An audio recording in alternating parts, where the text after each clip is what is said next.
While a dad was carrying his 6-year-old daughter, who was about to go through her 7th round of chemotherapy, a man suddenly yelled at him to stop carrying his lazy child. The dad was immediately tempted to scream back at the man, but what he did instead left the nasty stranger crying in the middle of the street. Brent Gehring was leaving the Union Oyster House in Boston, Massachusetts, with his 6-year-old daughter Emma one evening when a stranger's rude remarks left him stunned. The father and daughter duo had just finished a dinner that was donated to them by an amazing business and friend that has been in our family for years, Brent explained, but the uplifting evening would take a turn, thanks to the rude stranger.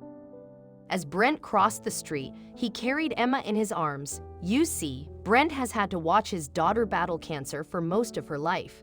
The brave youngster, who was set to start her 7th round of chemotherapy for a brain tumor, can't walk without the use of her walker. Of course, a man who was 30 feet away as Brent carried his frail daughter in his arms didn't know this as he yelled, "What the F?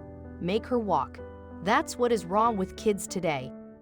That's when Brent realized he had a choice. He could make himself feel better by screaming back at the rude stranger, or he could teach him something about life. I won't lie to you and tell you that it was an easy choice, but I got inches from his face, with my daughter in my arms, and quietly asked him if he was referring to my daughter. Hell yes, he said, Brent recalled in a Facebook post. My daughter has been carrying my faith and my strength for the past 5 years since she was diagnosed with a brain tumor.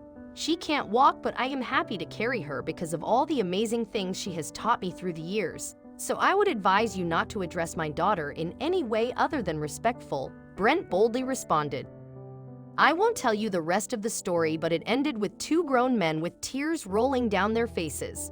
One that needed to have his eyes open to what real life and real love are, and one that is always needing a reminder that good can come from any situation, the father added. Brent didn't just share his story on Facebook to recall what happened. The purpose was much deeper than that. What I'm asking is for a change in today's world, Brent wrote, a change in the way we think. He continued, the world is what we as people make it. We have the power to make days better or worse for others. I choose to attempt to make lives better.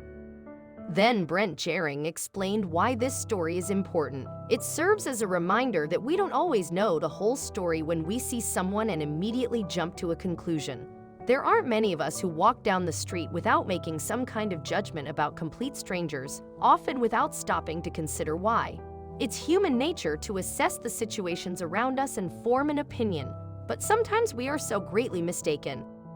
So, don't judge others, Brent warned. You have the power to make people's days better or worse. What did you do today? What will you do tomorrow? He asked. I promise you this, through hell and high water, Emma has made each and every day of my life a blessing. I praise God for bringing her into my life. Emma, you are perfect just as you are, and we will help carry you through chemo. As humans, we reason. We collect information, we form opinions, and we draw conclusions. This is how we determine right and wrong. We judge behavior, circumstances, and actions. That's not a problem. However, we must be careful to show compassion and discernment. It's not fun to be on the receiving end of bad judgment, like Brent Gehring and his daughter. Regardless of the conclusion that we come to when we see a stranger on the street, shouting at and berating them is never the appropriate response. Thankfully, instead of responding in anger, Brent decided to teach the man the error of his ways, and the end result was pretty amazing since it provided a much-needed reminder for the rest of us too. We should draw our conclusions humbly, and our judgments should be made with the intent of helping others, not elevating ourselves. In everything, we must be motivated by love.